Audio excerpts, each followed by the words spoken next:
Hi, I'm Matt Tarkenton. Thanks for joining us again today on GSB TV. I'm here with Will Adams. Will, thanks for being here. It's great to be here again with you, Matt. And each week we're going to try and come to you and share something that'll help you in your business. And today we're going to focus on innovation, leadership, change. And we're going to start by talking about day one.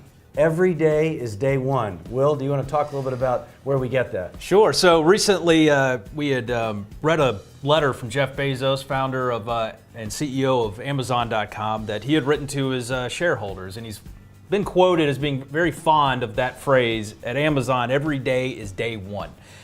So a reporter had asked Bezos, said, hey, that's really great, but what does day two look like? What did Bezos tell that reporter? He said, that's a fair question. Day two looks like the status quo or stasis, irrelevance, excruciating, painful decline, and death. Now, while that may seem a bit extreme, what it highlights is that every day at Amazon.com is day one. They always want to be rethinking how they do everything and innovating from the biggest parts of their business to the smallest parts of their business. And today they've grown to be the fourth largest retailer in the world, a hugely successful company, fourth largest company in the world, largest retailer, have literally reinvented the shopping industry. And so the lesson today, at the end of the article, they talk about how to keep the animal spirits alive that led to Amazon's greatness. They started just with books, they expanded, now they're doing all sorts of stuff. And so we're going to talk to you today in your business and your personal life about how to have that same sense of urgency, that same sense of innovation to make every day day one. Yeah, and Matt, I think, day one, so what does that really mean? And I think it's a word that you've probably heard in the political arena and definitely within business, and it's that word insurgent. So you hear about an insurgent candidate or an insurgent type business. So what does that really mean? And I think that really ties back to day one, the animal spirit, the heart of an underdog, the insurgent in a particular business category. So what we want to do, Matt, I think is take everyone through. And when you're listening to this, we're going to run through 10 different characteristics of what that means to be an insurgent company. And think, it's a time to self-reflect. Look at your organization that you might be leading. Maybe you own the business. And really think about, do I really fit into these characteristics? Should I be fitting into these characteristics? So first one, Matt, insurgent companies think the impossible and do the improbable. Others see the future in whys. The insurgent see it as a series of why nots. So elaborate, what does that mean? Okay, so let's keep it with Amazon. We're going to expand to other companies, but when they first started, people aren't going to buy clothing, shoes on the internet. Why not, they asked. If you can have a great experience, you can show people what they want, you offer a generous return policy, why not? Over time, people didn't know we needed things like the automobile, the airplane. There doesn't need to be a personal computer on everyone's desk. Now there's a personal computer in everyone's pocket. So in your business, continue to think about, why not do this? Should we deliver to the customer? Should we do this to our product, this to our service? Why not? Instead of asking why ask why not? It's always led to incredible innovation and new things in our everyday lives. And I think the second is insurgents believe in winning, and winning is a culture. So to win, insurgents, they relentlessly seek to exploit the opportunities that are in the marketplace, and they're also going to take a very close look at what their competitors are doing. It might not be going out and innovating something brand new that's never been done before, but it might be taking a look at a competitor and saying, you know what, I think I can do what they're doing better. So elaborate on that a little bit. One of the most successful companies in the last 35 years measured by stock price is Southwest Airlines. The airline industry had been around, 50, 60 years, but it had become a little stoic, and it was big, dominated by big companies with national networks.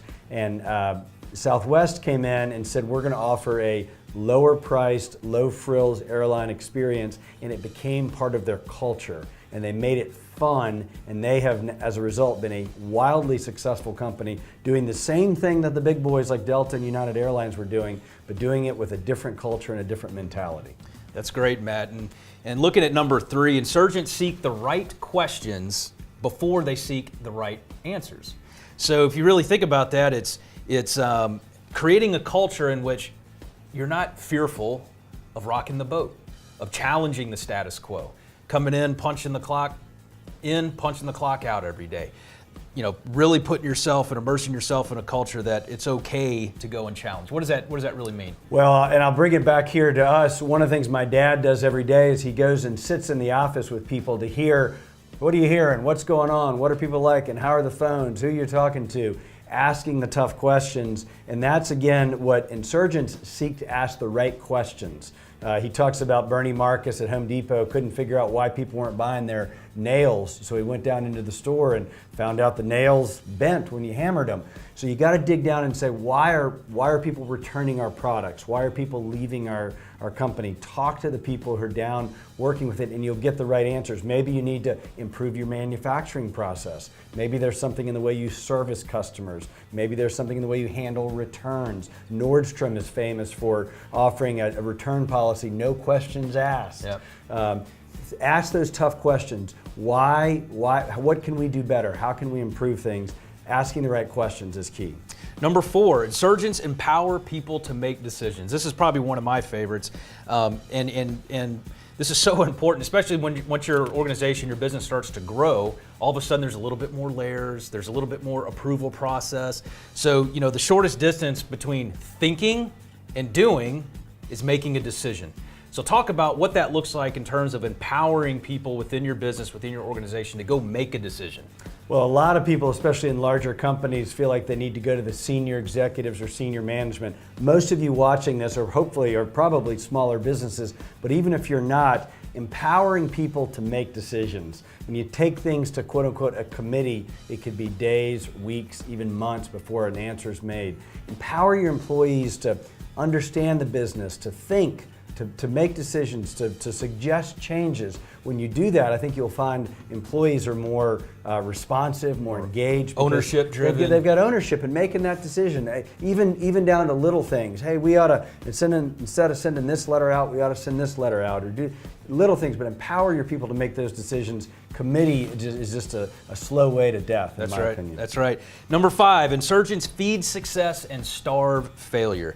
So it's really being decisive, once again, of supporting and embracing the things that are showing signs of working.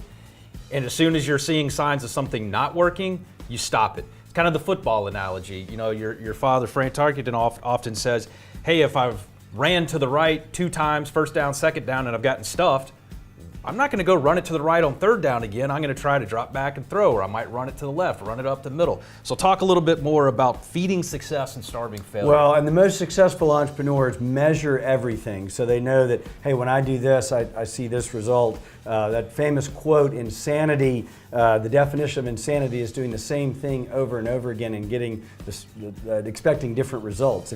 But if you're doing something and having success, double down in that area, reinvest in that area. If you're doing things that's not working, you got to change the game plan. That's right, and we talked about the larger your company gets, the harder sometimes it is to really streamline and have organizational efficiency. So Insurgents have a streamlined, agile organization designed to learn and act quickly. And I think as your company begins to grow, really always take a look at what does that organizational chart look like. How many positions are there between decision makers and customers? The more streamlined that company is, the more flat it is, the more people that are closer to that customer, the more efficiencies you're going to have, the quicker you're going to be able to respond to what those customers are telling you, right? Yep, and that's exactly, going back to one of Amazon's core values is an obsession with the customer experience. So whatever size your company is, be as close to the customer as you can, get that feedback, make decisions quickly, don't get hung up in bureaucracy. Bureaucracy, Matt, you talk about that. Number 7, Insurgents have few committees and fewer internal meetings. This is one of our favorites around here. We always challenge each other on having too many meetings, too many presentations. And I think there's a great quote here by Milton Berle, says, a committee is a group that keeps minutes and loses hours. Committees are the waiting rooms of progress. Internal meetings are the speed bumps. Have fewer of them. So talk about that a little bit. Well, the advantage of a small business is you need to be able to act decisively and quickly and be agile. So if you're going to have meetings, and we have meetings, but one of the recommendations I have is put a time limit on it. Hey, we're going to meet for 30 minutes. We're going to meet 45 minutes. That's going to force you to get to the decision points and move on so you can go back and make action. Just a few more, Matt. Insurgents learn more from success, but learn more from even not succeeding. So your father has a book, Power of Failure, and it's really along the same lines. An insurgent views discouragement as a flaw of the weak and determination as a strength of the successful. Failure is when you lose and you quit. So talk a little bit about that. It's one of your father's favorite sayings. Yeah, we're kind of tying 8 and 9 here. First of all, you got to have an entrepreneurial spirit, and part of an entrepreneurial spirit is not to be afraid of failure. And a quote that he likes to talk about is Thomas Edison, who said, "I've not failed, I've just found 10,000 ways that don't work." So if something's not working, if something doesn't work, don't view it as failure. View it as you're one step closer to finding success. Yep, and I think last up is insurgents change before they are forced to change. I think about a lot of the companies that we work with. I think once you hit a certain point in your life cycle of a business, you kind of get on this plateau. And once you're on that plateau, it's just kind of beginning in survival mode. You're not challenging yourself to innovate, or going back to one of the first things we talked about, you're starting to ask why instead of why not. So once you kind of get into that asking why, you're in survival mode. You're not innovating, you're not growing, you're not thinking about the next thing. That's not a sustainable way to go. It's no substitute for real change. So talk a little bit about that. Yeah, I use this example that the auto manufacturers, U.S. Dominated the automobile and manufacturing for years, and then all of a sudden the Japanese in the 70s and 80s came along. They manufactured cars cheaper, better, faster. And they did it because they had a very transparent relationship with all of their suppliers, and they knew each other's costs. They did it a different way. They did it a better way. The American manufacturers were forced to kind of catch up. But always look at your business, and this is something we do in our businesses. What can we be improving? What are we hearing from the customer? What are we seeing our competitors doing? And you know what? It's fun. Every day there's something we can do. Currently we're working on our internal systems, our reports, and how responsive we are. There's always something to work on in your business. There's always something to get better at. That's what I think fuels Jeff Bezos, that day one mentality. That we can always be innovating, and hopefully you can all do it as well. That's right. So in wrapping up, I think the biggest thing to remember, the biggest takeaway, every day is day one, and we wish you good luck on unleashing those animal spirits.